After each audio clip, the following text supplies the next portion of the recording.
지금까지 인류 역사를 통해서 수많은 유형의 리더십이 존재했습니다. 그 중에 여러분 서번 리더십 많이 들어보셨죠? 이거는 역사를 보면은 근래에서야 나온 이야기지만 사실 이 원조가 바로 예수님이십니다. 하늘의 영광 보좌를 버리시고 이 땅에 생명을 주시고 친히 섬기게 오신 예수님, 그 주님의 리더십이야말로 우리가 진정으로 본받아야 될 참된 리더십이라는 것입니다.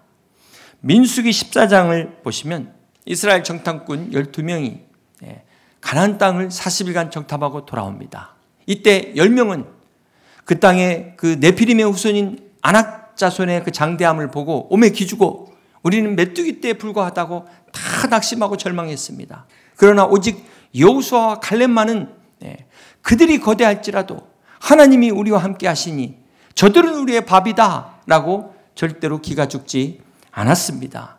이 여호수아와 갈렙만이 오직 가나안 땅에 들어갔음을 기억하시기를 바랍니다. 바라기는 오늘 여러분에게 이 여호수아와 갈렙 같은 믿음의 눈이 열리시기를 주님의 이름으로 축복합니다. 성경의 선지자를 선견자라고도 말하는데요. seer, 보는 자라는 뜻입니다. 열왕기하 6장에 보면 이 선견자 엘리사가 아람 군대의 포위를 받게 됩니다. 아람의 수많은 군대들이 엘리사를 잡기 위해서 그를 포위했을 때 이것을 본 사환은 두려워서 떠는데 엘리사는 전혀 두려워하지 않는 것입니다. 그 이유가 뭘까요? 그것은 바로 엘리사의 영안이 열려서 그와 함께하는 불말과 불병거, 하나님의 천사가 자기를 보호하고 있는 것을 봤기 때문에 엘리사는 결코 그런 환경 가운데서도 두려워하지 않았습니다. 사랑하는 성도 여러분, 오늘 여러분이 두려워하는 것이 무엇입니까? 그 두려워하는 것만을 보지 마시고 여러분의 영안이 열리시고 믿음의 눈이 열려서 하나님이 여러분을 보호하시는 하나님의 천군 천사를 볼 수 있는 여러분 되시기를 주님의 이름으로 축복합니다. 삼중고의 장애를 가진 헬렌 켈러가 한 말 중에 이런 말이 있습니다. 시력이 있지만 비전이 없는 것이야말로 가장 불행한 삶이다. 그렇습니다. 사랑하는 성도 여러분, 우리가 보는 눈이 있는데도 이 비전이 없다면 여러분 이것은 정말 불쌍한 삶이 될 수밖에 없습니다.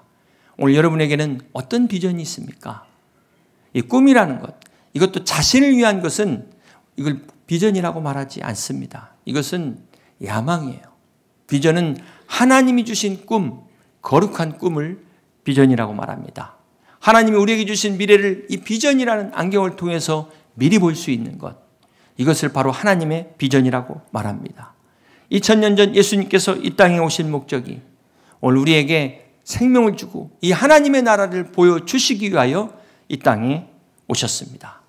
누가복음 4장 18절에 주의 성령이 내게 임하셨으니 이는 가난한 자에게 복음을 전하게 하시려고 내게 기름을 부으시고 나를 보내사 포로된 자에게 자유를 눈먼 자에게 다시 보게 함을 전파하며 눌린 자를 자유롭게 하고 주의 은혜의 해를 전파하게 하려 하심이라 하였더라.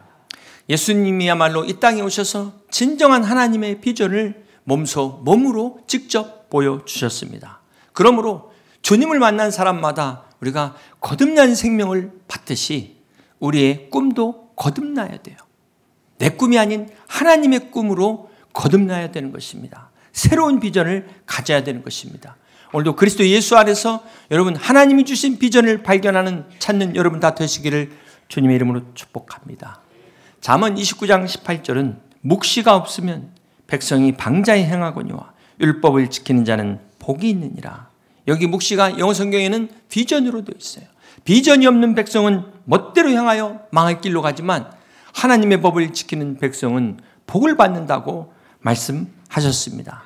오늘 우리가 말씀 안에서 하나님의 비전을 붙들고 하나님의 영원한 축복을 누리는 우리 여의도 침략의 모든 성도들이 다 되시기를 주님의 이름으로 축복합니다. 미국의 많은 역사자들과 전문가들이 역대 미국의 대통령을 평가하는데 지금까지 가장 많은 1위, 역대 최고의 대통령은 바로 아브라함 링컨이었습니다. 현 미국 대통령의 저 강력한 권한은 이 링컨 때 만들어졌다고 하는데 이 링컨의 가장 위대한 업적이 여러분 잘 아시는 것처럼 노예 해방뿐만 아니라 미국을 남북으로 통일했다는 것, 이것이 미국 사람들이 가장 1위로 꼽는 이유라고 합니다. 이 링컨의 이력을 잠깐 소개해드리면 9살에 어머니를 여인 후에 23세 사업에 실패합니다. 24세 주의회 선거에 떨어지게 되고 25세에 또 사업을 파산하고 26세에 약혼자가 사망하게 됩니다.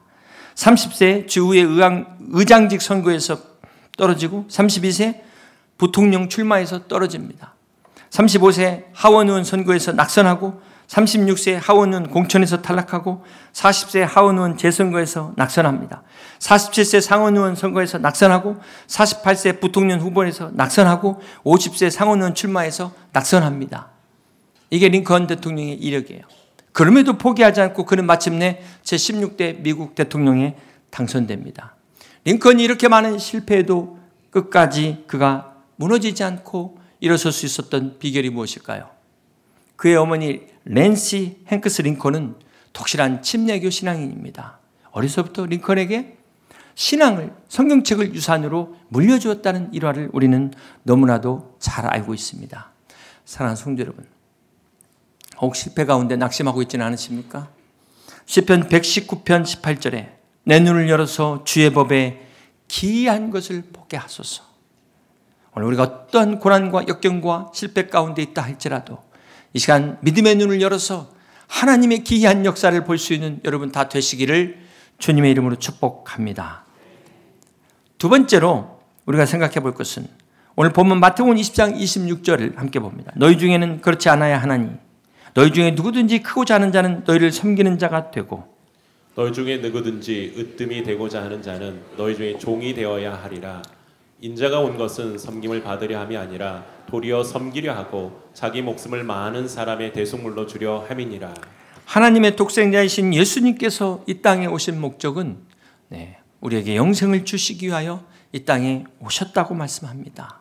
예수님을 킹 서번, 섬기는 왕으로 오셔서 섬김의 삶을 사셨습니다. 미국의 유명한 신경 정신과 의사이며 베스트셀러 작가인 스캇 팩은 그가 예수님을 믿게 된 동기를 수많은 종교를 연구하다가 자기가 예수 그리스도를 영접하게 되었다라고 이야기합니다. 그가 많은 종교들을 연구했는데요. 모든 종교들을 다 보면서 그들이 주장하는 신들 중에 오직 희생하는 신, 진정으로 사랑하는 신은 예수님밖에 없었다는 겁니다. 모든 종교에는 이 추종자들이 있잖아요. 또 교리가 있고. 그런데 정작 자신을 희생하는 그 신은 예수님밖에 없었다. 그래서 내가 예수님을 믿는 크리스찬이 되었다라고 고백을 하고 있습니다. 그렇습니다. 사랑하는 성도 여러분, 우리 예수님은 하나님이십니다. 그 하나님이 죄로 인해 영원히 죽을 수밖에 없는 우리 인생들을 불쌍히 여기셔서 살리시고 회복하시기 위하여 친히 이 땅에 오셨습니다. 만왕의 왕이신 예수님께서 섬김의 본을 보이기 위하여 이 땅에 오신 사건이 바로 성탄절입니다. 빌립보서 2장 6절에 그는 근본 하나님의 본체시나 하나님과 동등됨을 취할 것으로 여기지 아니하시고 오히려 자기를 비워 종의 형체를 가지사 사람들과 같이 되신 임마누엘의 사건이 바로 이 성탄의 사건입니다. 예수님만이 우리의 진정한 리더이십니다. 예수님만이 살아계신 우리의 영원한 리더가 되시는 것을 믿으시기를 바랍니다. 여러분, 세상의 이 리더십과 예수님의 리더십의 차이가 뭘까요? 우리가 보통 리더십을 두 가지로 말한다면 이 권위주의적, 통제지향적인 CEO, 보스라고 말합니다. 그런가 하면은 아주 자발적인 창조적 CEO를 리더라고 합니다. 보스와 리더의 차이가 뭘까요? 보스는 막 좀 위협적이고 강압적으로 겁을 준다면은 리더는 희망을 주고 소망을 주고 자유를 주는 것이 리더입니다. 보스는 가라라고 명령하지만 리더는 가자. 이게 리더라는 거예요.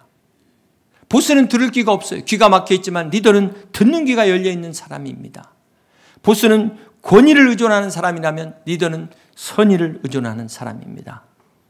보스는 항상 내가라고 이야기한다면 리더는 우리를 이야기하는 사람이 리더라는 거예요. 여러분 어느 쪽에 계십니까? 어떤 리더를 원하십니까? 마가복음 10장 42절을 보면 예수께서 불러다가 이르시되 이방인의 집권자들이 그들을 임의로 주관하고, 이 주관한다는 말이 표준 세번역에 보면 마구대리 누르고 이렇게 표현하고 있어요. 한마디로 세상의 리더십은 위에서 누르는 리더십입니다. 오늘 본문에 바로 앞에 일어난 사건이 어떤 사건이냐면 예수님의 제자인 세베대 아들 야고보와 요한의 어머니가 예수님께 간구하는 내용이 나와 있습니다. 우리 20절 한번 같이 보실까요? 그때 세베대 아들의 어머니가 그 아들들을 데리고 예수께 와서 절하며 무엇을 구하니 예수께서 이르시되 무엇을 원하느냐 이르되 나의 이 두 아들을 주의 나라에서 하나는 주의 우편에 하나는 주의 좌편에 앉게 명하소서. 이 어머니가 이때부터 치맛바람이 있었어요. 네. 주님 정권을 잡으시면 주님 뭔가 하실 것 같은데 내 이 두 아들을 하나는 좌의정 우정에 앉혀, 이게 정탁입니다. 이게 정탁. 네. 과연 야고보와 요한의 어머니만 이렇게 생각했을까요? 자, 이걸 듣고 다른 제자들이 분노했다. 다 똑같았다는 거예요. 이렇게 세상의 관심은 어떻게 한 자리 할 수 없냐? 어떻게 나도 저기 한번 껴봐서 어떻게 한 자리 못 하겠나? 여기에만 관심이 있다는 거예요. 그런데 주님은 지금 자신을 뭐라고 말씀하십니까? 인자라고 말씀하십니다. 인자가 온 것은. 이 인자가 뭘까요? 가끔 어떤 분들이 인자 이렇게 말씀하시는데 그 인자가 아니고 이 인자는 하나님의 아들이 인간의 아들로 오신 것을 말씀합니다. 하나님의 아들이 왜 인간의 아들로 육신을 입고 오셔야 되는지 예수님의 사명을 말하는 호칭이 인자예요. 주님은 하나님의 우편의 영광의 보좌를 포기하셨습니다. 그리고 기꺼이 사람의 아들로 인자로 오셔서 우리에게 영원한 생명을 주셨습니다. 주님은 하늘의 보좌의 그 영광의 자리가 중요하지 않았다는 거예요. 오늘 죄로 인해 죽을 수밖에 없는 우리들에게 진정한 소망을 주시기 위하여 메시아로 이 땅에 오셔서 그것도 자신의 목숨을 다 내어주기까지 십자가에 죽기 위하여 오신 것이 바로 이 성탄인 것입니다. 그러므로 이 주님의 사랑 안에서 구원받은 우리들은 주님을 본받는 이 섬김의 삶을 살아야 될 것입니다. 우리가 세상의 권세를 얻고 또 명예를 얻는 것은 으뜸이 되기 위해서 성공하기 위해서가 아니라 오늘 주님이 말씀하신 것처럼 복음을 전하기 위해서 이 복된 소식을 전하기 위하여 섬기기 위하여 우리가 성공해야 되는 것입니다. 그렇습니다. 이제 구원받은 성도라면 우리의 삶의 목적이 바뀌어야 돼요. 성공의 목적도 바뀌어야 되는 것입니다. 형통의 목적도 바뀌어야 되는 것입니다. 오늘 우리가 예배 중에 사무처리를 했습니다. 관례상 많은 성도들을 참여시키기 위해서 불가피한 예배 중에 진행되는 것을 여러분 양해해 주시리라고 생각합니다. 제가 지난번 제주도에 목자 세미나 기간에 모슬포 교회를 방문한 적이 있었어요. 100년의 역사가 넘는데요. 거기 그 역사관에 가보니까 그 제적부, 성도들 기록부가 다 있는데 1800년대 거기 이름 보니까 학생으로 기록되어 있더라고요. 쫙 성도들 명단이 나오는 거예요. 그리고 1923년에 회의록이 그대로 손으로 수기로 작성된 게 있는데 사무처리를 개회하다, 폐회하다. 우리 내용들이 그대로 그때가 어느 때입니까? 우리나라 근대화의 주역이 기독교였다는 사실을 우리는 잊지 말아야 될 거예요. 저희 어렸을 때만 하더라도 YMCA, YWCA 교회가 사회를 선도했어요. 그런 영향력을 끼쳤는데 지금 어떻게 됐습니까? 안타깝게도 지금 기독교가 사회의 영향력은커녕 지탄을 받고 있는 이 안타까운 현실을 우리가 보고 있습니다. 어쩌다 이렇게 됐을까요? 왜 이렇게 됐을까요? 여러분 이스라엘의 사해바다는 죽은 바다입니다. 그러나 그 위에 갈릴리 바다는 생명의 바다라고 해요. 왜 사해바다가 죽은 바다가 되었을까? 그것은 위로부터 받기만 하고 내보내지 않기 때문에 죽은 바다가 됐다는 것입니다. 그러나 반면에 이 갈릴리 호수가 살아있는 바다가 되는 것은 받은 물을 내보내기 때문에 살아있는 생명력을 유지할 수 있었다는 거예요. 마찬가지로 우리가 받은 이 은혜를 하나님께서 주신 이것을 우리가 내 안에서 멈추게 한다면, 흐르지 못한다면 우리도 사해바다 같은 죽은 심령이 될 것입니다. 사랑하는 성도 여러분, 오늘 우리 그리스도인들이 이 지탄을 받는 것, 바로 이것이 우리가 하나님으로부터 받은 이 은혜를 흘려보내지 않기 때문이라는 것. 그렇기 때문에 우리가 썩는다는 사실을 우리는 잊지 말아야 될 것입니다. 그러므로 먼저 내 자신을 위해서라도 우리가 먼저 하나님 받은 이 은혜를 흘려보낼 수 있는, 여러분의 헌신과 봉사와 물질을 흘려보내는 복된 삶이 되시기를 주님의 이름으로 축복합니다. 미국의 하버드 대학의 교수였던 헨리 나우엔 박사가 갑자기 어느 날 교수직을 사임하고 정신박약자 수용시설의 직원으로 들어간 게 신학계의 화제가 되었습니다. 세계적으로 유명한 신학자입니다. 그의 저서 20여 권은 모두 다 베스트셀러입니다. 그가 자신의 명예와 이 높은 이 보수와 특혜를 보장하는 하버드 대학의 교수직을 버리고 정신박약자 시설에 가서 장애 아이들을 돌보는 것에 대해서 사람들이 어떻게, 왜 그럴까? 많은 사람들이 궁금해했습니다. 그렇게 몇 개월 동안 침묵을 지키던 헨리 나우엔 교수는 예수의 이름으로라는 책에 이렇게 대답을 했습니다. 그가 어려서부터 천재와 신동으로 불리면서 하버드 대학의 교수까지 올라왔고 그동안 오직 성공을 향하여 꼭대기를 향하여 오르막길을 추구하던 어느 날 정신박약자 이 아담이라는 작은 아이를 만났을 때 그 아이를 통해서 예수님을 발견한 겁니다. 오르막길에서는 보이지 않았던 예수님을 내리막길에서 만날 수 있었다라고 이야기합니다. 사랑하는 성도 여러분, 혹시 오르막길에서 예수님을 찾고 있지는 않습니까? 우리 주님이야말로 가장 높은 하늘 보좌에서 가장 낮은 길로 내려오셨어요. 이것이 은혜입니다. 은혜는 위에서부터 아래로 흐르는 곳에 있습니다. 사랑의 주님이 우리를 위하여 친히 기꺼이 내려오신 것처럼 우리도 오르막이 아닌 내리막을 선택할 수 있는 은혜가 있으시기를 주님의 이름으로 축복합니다. 진정한 리더는 올라가는 게 아니라 내려와야 되는 거예요. 네. 오늘 모든 문제가 여기서 시작됩니다. 주님의 사랑 안에서 구원받은 우리가 축복받은 이유는 세상 권세 명예를 나만 누리라고 주신 게 아닙니다. 네. 이것을 통해서 이 주님의 복된 소식을 전하라고, 다른 사람을 섬기라고 하나님이 여러분을 올려주셨다는 것 잊지 마시기를 바랍니다. 그러므로 우리가 이 주님의 사랑을 깨달았다면 오늘 우리의 자리에서 우리보다 낮은 자리에 있는 자들을 돌아봐야 돼요. 이것이 주님의 섬김입니다. 리더에 있어서 가장 중요한 자질이 예수님의 비전을 갖는 것, 이것이 첫 번째고, 두 번째가 섬김이라면 마지막 세 번째는 지혜를 갖는 것입니다. 리더가 아무리 위대한 비전을 제시해도 지혜가 없으면 이 비전을 이룰 수 없습니다. 훌륭한 리더십에서 빼놓을 수 없는 중요한 자질 중에 하나가 바로 이 지혜입니다. 창세기 41장에 보면 요셉이 드디어 애굽의 총리가 되었을 때 요셉이 하나님이 주신 지혜로 7년의 풍년을 만족하지 않고 다음 올 7년의 흉년을 대비하게 됩니다. 여러분 생각해 보세요. 당시 나일강 4대 문명지 중에 하나입니다. 나일강이 있는데 가뭄이 온다고 뭘 준비하자 어쩌자, 그 당시 그 사람들이 어떻게 생각했을까요?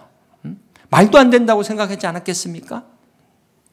그러나 요셉의 지혜는 이 풍년의 때 흉년을 대비했기 때문에 그 혹독한 가뭄의 7년의 흉년을 지혜롭게 넘길 수 있었던 것입니다.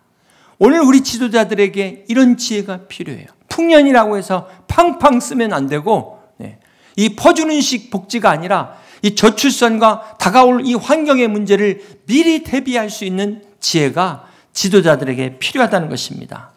지금도 늦었지만 더 늦기 전에 대비해야 돼요. 그런데 이렇게 표만 의식해가지고 퍼줄 생각만 하니 이러다가 이제 문제가 드러나기 시작하면 그때는 너무 늦다는 거예요. 그래서 우리 국민들만이라도 지혜를 가져서 올바르게 분별해야 될 것입니다. 사랑하는 성도 여러분, 생각해 보세요. 요셉이 무슨 국정 운영의 경험이 있었습니까? 무슨 당이 있었습니까? 무슨 조직력이 있었습니까? 그에게 있는 것은 오직 하나님밖에 없었어요. 그러나 요셉이 하나님 주신 지혜로 나라를 다스릴 때 그 당시 이집트뿐만 아니라 주변 국가까지 태평성대를 이루었음을 믿으시기를 바랍니다. 오늘 우리 리더들에게 정말 이 지혜가 필요해요. 오늘 우리의 삶에도 요셉과 같은 지혜가 가득하시기를 주님의 이름으로 축복합니다. 열왕기상 3장에 보면 솔로몬이 왕이 되어 하나님 앞에 1000번째 예배를 드립니다. 그러자 하나님께서 그걸 너무 기뻐하셔서 꿈에 나타나서 요셉에게 네가 원하는 것은 무엇이든 구하라 말씀하세요. 여러분, 때는 이때 아닙니까? 여러분 같으면 무엇을 구하시겠습니까? 그런데 솔로몬은 지혜를 구했어요. 자, 이걸 보면 솔로몬이 얼마나 지혜로운지, 하나님의 지혜를 받기 전부터 지혜로운 자였다. 그런데 거기에 하나님의 지혜까지 더했으니 얼마나 지혜가 충만했겠습니까? 열왕기상 3장 12절 봅니다. 내가 내 말대로 하여 내게 지혜롭고 총명한 마음을 주노니 내 앞에도 너와 같은 자가 없거니와 내 뒤에도 너와 같은 자가 일어남이 없으리라. 이 솔로몬의 지혜는 솔로몬 시대가 이스라엘 역사상 가장 강력한 힘과 부를 누린 그러한 시대였음을 믿으시기를 바랍니다. 이처럼 지도자 한 사람이 너무나 중요해요. 지도자 한 사람의 지혜가 나라를 성하게도 하고 흥하게도 하고 나라를 망하게도 할 수 있다는 사실을 우리는 잊지 말아야 될 것입니다. 오늘 여러분에게 이 하나님의 지혜가 함께 하시기를 주님의 이름으로 축복합니다. 어느 날 링컨에게 어떤 사람이 물었습니다. 리더십에서 가장 중요한 것이 무엇입니까? 이때 링컨은 주저하지 않고 지혜입니다라고 이야기했다고 합니다. 그러자 그가 다시 물었습니다. 그 지혜를 어떻게 사용해야 됩니까? 그러자 링컨이 바른 판단으로 사용해야 합니다. 이렇게 이야기하자 이 사람이 또 물었어요. 그 바른 판단은 어떻게 할 수 있습니까? 그러자 링컨은 틀린 판단을 하면서 배우는 겁니다. 그때 또 다시 물었어요. 그럼 바른 판단과 틀린 판단은 어떻게 구별합니까? 그러자 링컨이 웃으면서 그게 바로 지혜입니다. 그러자 마지막으로 또 물었어요. 그 지혜는 어디서 얻습니까? 링컨이 미소를 지으면서 내 지혜의 원천은 어릴 적 어머니께 배운 성경 말씀입니다 라고 이야기했다고 합니다. 사랑하는 성도 여러분, 잠언 1장 7절에 여호와를 경외하는 것이 지식의 근본이라고 말씀하셨습니다. 잠언 9장 10절은 여호와를 경외하는 것이 지혜의 근본이요 거룩하신 자를 아는 것이 명철이라고 말씀하셨습니다. 오늘 저와 여러분에게 이 지혜와 이 명철이 가득하시기를 충만하시기를 주님의 이름으로 축복합니다. 이제 말씀을 정리합니다. 사랑하는 성도 여러분, 오늘 이 시대에 아무리 솔로몬과 같은 링컨과 같은 그런 지혜로운 지도자가 있어도 따르지 않으면 무슨 소용이 있을까요? 사랑하는 성도 여러분, 세상의 다수는 하나님을 부인합니다. 하나님을 대적합니다. 다수가 모여서 한 일은 항상 바벨탑을 쌓았어요. 바벨탑 사건은 창세기에서 끝난 것이 아니라 지금도 많은 사람들이 모여서 다수가 하는 일은 바벨탑을 쌓고 하나님께 도전하고 하나님을 대적하는 일을 하고 있다는 것입니다. 오늘 우리가 이런 세상 속에서 그리스도인으로 산다는 게 결코 쉽지 않아요. 외로운 길입니다. 결코 녹록지 않습니다. 그러므로 오늘 우리의 소망은 민주주의가 아닙니다. 우리는 하나님주의로 가야 돼요. 성경주의, 말씀주의를 가야 되는 것입니다. 여러분, 인간의 죄성, 이 연약함을 아신다면 제도가 아무리 좋은 민주주의 제도가 더 좋은 제도가 나와도 부패한 인간은 타락할 수밖에 없어요. 성경의 역사를 알면 결코 다수는 항상 하나님을 대적했다는 것 잊지 마셔야 돼요. 이스라엘 역사는 오늘 인류의 역사이고 오늘 인간의 본성을 이야기하고 있다는 사실을 잊지 마시길 바랍니다. 하나님을 향해 나가야 되는 복된 성도들 되시기를 주님의 이름으로 축복합니다. 오늘 주님께서 인자로 오신 것은 이 땅의 성탄을 우리에게 주신 것은 주님만이 우리의 생명이시기 때문에 그렇습니다. 주님만이 우리의 지금 이 모든 문제의 해답이신 것을 믿으시기를 바랍니다. 주님만이 우리의 진정한 리더이십니다. 아니, 영원한 리더이십니다.